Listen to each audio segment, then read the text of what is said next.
এটা শতভাগ আপনি নিশ্চিত করতে পারেন যে আমরা যারা শহীদ প্রেসিডেন্ট জিয়াউর রহমানের আদর্শের সৈনিক, আমরা কিন্তু ধ্বংসতে বিশ্বাসী না, আমরা ভালোবাসাতে বিশ্বাসী। পুলিশ ঠিক, জনগণও ঠিক হয়ে যাবে, এটা এমনি স্বাভাবিক। এখন আমরা চাঁপাইনবাবগঞ্জ সদর উপজেলাকে আমি শিওর করে বলতে পারি এখন মোটামুটি নিয়ন্ত্রণে। মানুষ আমাদেরকে ভালোবাসে, এই যে আমাদের প্রতীকটা ধানের শীষের প্রতীক, মানুষ প্রচণ্ড আকারে ভালোবাসে। আমরা ধানের শীষের পাগল, আমরা সহিংসতার পাগল না, আমরা সহিংসতা করতে পছন্দও করি না।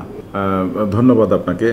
শুরুতে আমার চাঁপাইনবাবগঞ্জ জেলা বিএনপি এবং আমি সদর উপজেলা বিএনপির আহ্বায়ক, আমি মোহাম্মদ ওবায়দ পাঠান সদর উপজেলা বিএনপির দায়িত্ব পালন করছি। আপনি জানেন, অবগত আছেন, আমি ছাত্র দলের দায়িত্ব পালন করেছি, জেলা যুব দলের দায়িত্ব পালন করেছি এবং সদর উপজেলার আহ্বায়ক হিসেবে দায়িত্ব পালন করছি এবং খালেদা জিয়া তারেক রহমান মুক্তি পরিষদের আমি সেন্ট্রালের ভাইস প্রেসিডেন্ট এবং বিভাগীয় টিম প্রধানের দায়িত্ব পালন করছি। বাংলাদেশ জাতীয়তাবাদী দল এবং জাতীয়তাবাদী দলের সমস্ত লোকজন যারা আমরা শহীদ প্রেসিডেন্ট জিয়াউর রহমান সাহেবের আদর্শকে ধারণ করে এবং আমাদের নেত্রী দেশনেত্রী বেগম খালেদা জিয়া এবং আমাদের প্রাণপ্রিয় নেতা জনাব তারেক রহমানের আমরা যারা অনুসারী কিংবা আমরা যে জাতীয়তাবাদী দলের আদর্শ, আসলে আমরা এইসব কোনো ধরনের নৈরাজ্য পছন্দ করি না। আমাদের দল সম্পূর্ণ শান্তিপ্রিয় এবং আমাদের দলের নেতাকর্মীরাও শান্তিপ্রিয়।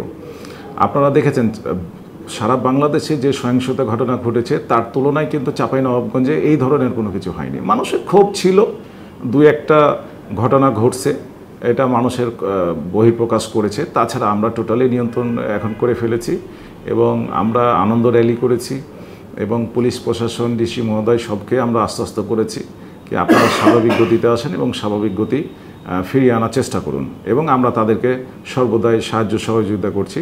আমি যেহেতু সদর থানা বিএনপির আহ্বায়ক, আমার সদর থানা পুরোপুরি এখন ক্লিন, মানে নিউট্রাল পজিশনে আছে, কোনো ধরনের কোনো সমস্যা নাই। আমি ব্যবসায়ী ভাই বোনদেরকে বলবো কি আপনারা নির্দ্বিধায় ব্যবসা বাণিজ্য প্রতিষ্ঠান খুলুন এবং আমি শিক্ষার্থী ভাই বোনদেরকে বলবো কি আপনারা একটু সজাগ দৃষ্টিতে থাকবেন, কেউ যাতে বিশৃঙ্খলা সৃষ্টি না করতে পারে, আর যদি কেউ করতে পারে তাকে প্রতিরোধ করবেন। দেখুন, আমার পাশেই আছে সজীব কুমার দাস, আমার যুব দলের ধর্ম বিষয়ক সম্পাদক ছিলেন, উনি আমার পাশে আছে, আমার সাথেও আছে। উনিও বিষয়টা, যেহেতু উনিও হিন্দু তাই না, উনি তো বুক ফুলিয়ে ঠিকই চলাফেরা করছেন। বিশৃঙ্খলা কোনো ঘটনা ঘটেছে এটা আমার জানা নেই। ইসলামপুরে যদি এরকম কোনো কিছু হয় তো আমি তাৎক্ষণিক ওখানকার নেতৃবৃন্দকে বলবো কি যাতে তাড়াতাড়ি ব্যবস্থা নেয়, পদক্ষেপ গ্রহণ করে। আমরা নৈরাজ্য ঠেকানোর জন্য অলরেডি প্রত্যেকটা ইউনিটকে আমরা দিক নির্দেশনা দিয়ে দিয়েছি, আমি বিশেষ করে দিক নির্দেশনা দিয়ে দিয়েছি এবং এটা আপনারা দেখতে পাচ্ছেন নবাবগঞ্জ অনেকটা শান্তিপ্রিয় অবস্থায় চলে গেছে। আজকেও আমি এসপি এবং ডিসি মহোদয়ের সাথে কথা বলেছি এবং বলেছি যে আপনারা রাস্তাঘাট পরিষ্কার, আপনারা স্বাভাবিক অফিস পরিষ্কার পরিচ্ছন্ন করে আপনারা অফিসে বসেন, অফিস নিয়ন্ত্রণ করেন। এবং পুলিশ হচ্ছে মানুষ, জনগণের আস্থা, তাই না? পুলিশ ঠিক, জনগণও ঠিক হয়ে যাবে, এটা এমনি স্বাভাবিক। এখন আমরা চাঁপাইনবাবগঞ্জ সদর উপজেলাকে আমি শিওর করে বলতে পারি এখন মোটামুটি নিয়ন্ত্রণে। আর ওদুদ এমপি সাহেবের পার্কে ওনারা কে বা কাহারা গেছে এখন আমি পর্যন্ত জানি না। যদি এরকম কোনো ঘটনা ঘটে থাকে তা আমরা ব্যবস্থা গ্রহণ করব না।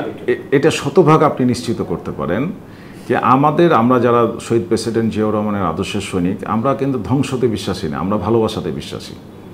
মানুষ আমাদেরকে ভালোবাসে, এই যে আমাদের প্রতীকটা ধানের শীষের প্রতীক, মানুষ প্রচণ্ড আকারে ভালোবাসে। আমরা ধানের শীষের পাগল, আমরা সহিংসতার পাগল না, আমরা সহিংসতা করতে পছন্দও করি না। আশা করি আমরা যারা বিএনপি ভাই বোন, আমাদের মা খালা চাচা চাচি দাদা দাদি এবং আমাদের স্টুডেন্ট এবং আমার সমতুল্য ছেলেমেয়েরা যারা ছাত্র স্টুডেন্ট আছে, ছাত্রছাত্রী, তাদেরকে অনুরোধ করব আপনারা কোনো সরকারি, রাষ্ট্রীয় কিংবা কোনো মানুষের ক্ষতি করার কোনো ধরনের চেষ্টা করবেন না। এটা আপনাদেরকে বিশেষভাবে অনুরোধ করছি।